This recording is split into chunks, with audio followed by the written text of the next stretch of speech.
नेहा जी हाय। Puran poli basically पारंपरिक Gujarati dish है। हमारे यहाँ ये अक्सर बनाई जाती है। तो चलिए शुरू करते हैं। गुजराती पूरनपोली बनाने के लिए हमें लेनी है 2 कप तुअर की दाल। गुजराती पूरनपोली तुअर की दाल के साथ ही बनाई जाती है।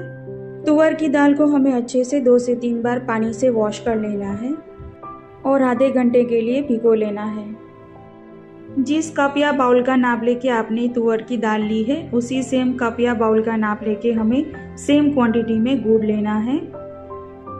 2 कप तुअर की दाल थी, इसलिए मैंने सामने 2 कप गुड़ लिया है। आधा घंटा हो चुका है और तुअर की दाल भी अच्छे से भीग चुकी है। अब हमें इसे कुकर में ट्रांसफर कर लेना है।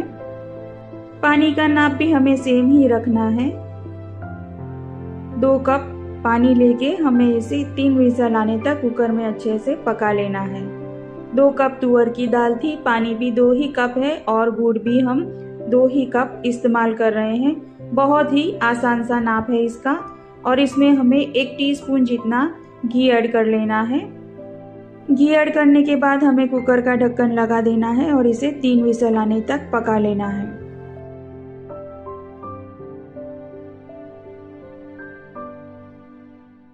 कुकर का पूरा प्रेशर खत्म होने के बाद ही हमें कुकर ओपन करना है।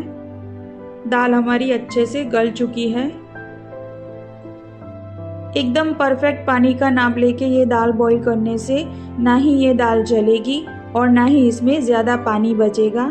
एकदम अच्छे से ये कुक भी हो जाएगी। इस तरह से इसमें चम्मच घुमाने से सारी दाल मैश हो रही है, मतलब ये एकदम परफेक्ट कुक हुई है। इसी तरह की दाल हमें कुक करनी है ये पूरनपोली बनाने के लिए। अब हमें गैस के ऊपर एक पैन ले लेना है और इसमें 3 टेबलस्पून जितना घी गरम करने रख देना है। और जैसे ही घी गरम होता है, जो दाल हमने बॉईल करके रखी है वो हमें इसमें ऐड कर देनी है।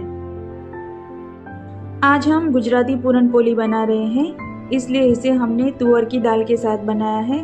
पर अगर आप महाराष्ट्रियन पूरनपोली बना रहे हो तो आपको उसे चने की दाल के साथ बनाना है। प्रोसेस सारा ही सेम है। अब हमें इस दाल को कंटिन्यूअसली चलाते हुए ही पकाना है। अगर चलाया नहीं तो ये नीचे से जलने लगेगी। अब हमें इसमें गुड़ ऐड कर लेना है। गुड़ की जगह पे आप शक्कर का भी इस्तेमाल कर सकते हैं।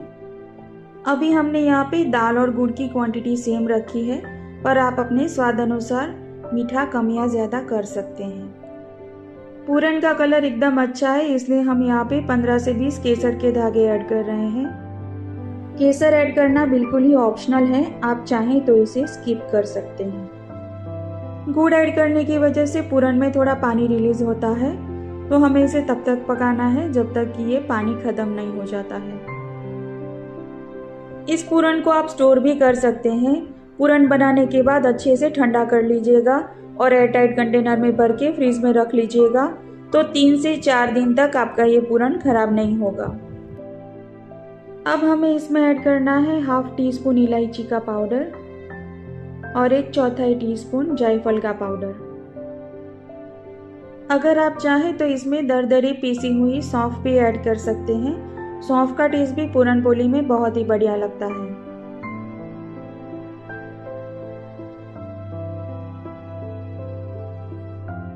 पूरन अब एकदम अच्छे से कुक हो चुका है।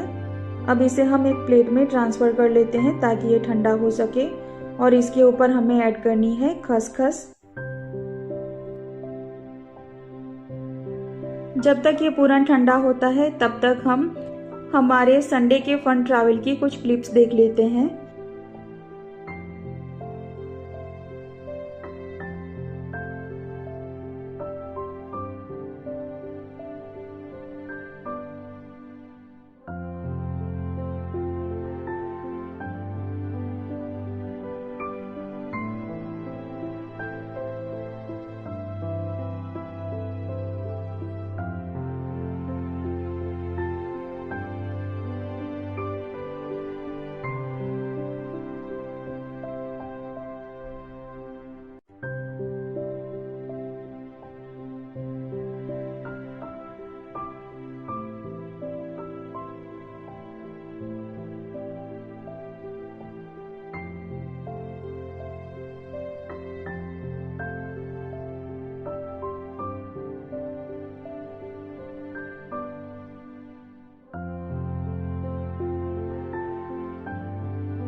अब हम पूरन पोली की तैयारी कर लेते हैं। इसके लिए हमें लेना है 2 कप गेहूं का आटा।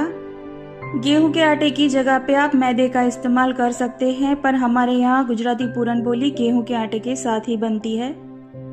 और ये आटा हमें जैसे हम रोटी के लिए आटा लगाते हैं वैसा ही लगाना है। हमारे घर में सबको पूरन पसंद है, इसलिए हम लास्ट में थोड़ा सा पूरन अलग कर लेते हैं।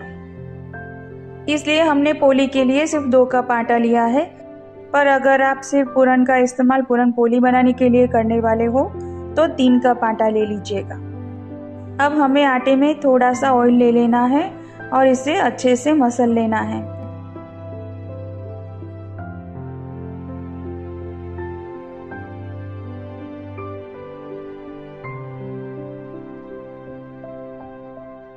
ये डो रेडी करने के लिए हमें 3/4 कप पानी की ज़रूरत पड़ी है और इस तरह का एकदम सॉफ्ट डो हमें रेडी करना है। पूरन भी अब एकदम अच्छे से ठंडा हो चुका है। थोड़ा सा पूरन आप अपने हाथ में लेके इस तरह से चेक करेंगे और ये हाथ में नहीं चिपक रहा हो तो समझ लीजिएगा कि आपका पूरन एकदम परफेक्ट रेडी हुआ है। अब हम इसमें से थोड़ा सा पोर्शन लेके छोटा सा एक बॉल बना लेते हैं।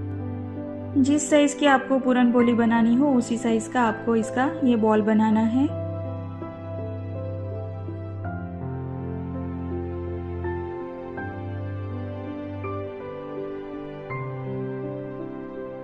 आटे में से भी हम एक छोटा सा पोर्शन लेके लोई रेडी कर लेंगे।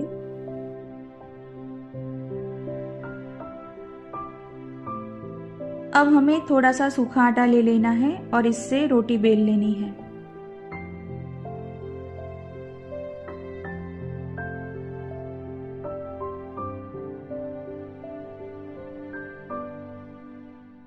और जो हमने पूरन वाली बॉल रेडी करके रखी थी उसे बीचों बीच रख देना है और हर तरफ से अच्छे से सील करते हुए एक पोटली जैसा शेप बना लेना है।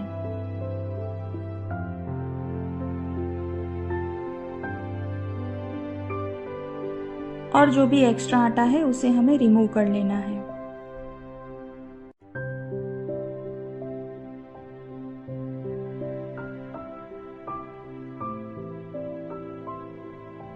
अब हमें पूरन पोली को हल्का सा हाथ की मदद से फैला लेना है।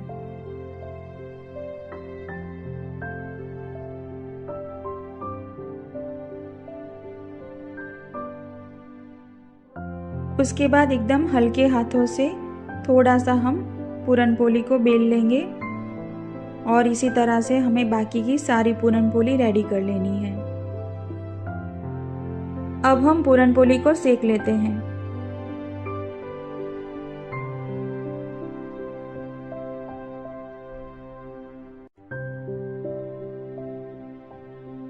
पूरन पोली को एकदम धीमी आंच के ऊपर हमें अच्छे से दोनों तरफ से सेकना है।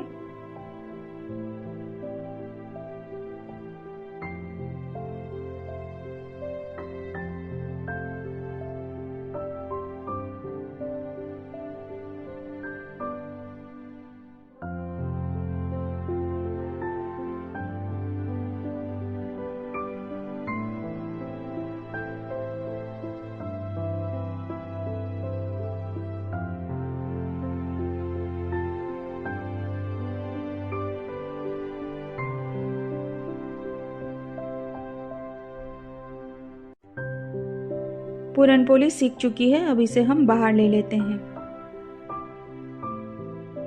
अब हमें इसके ऊपर घी लगा देना है।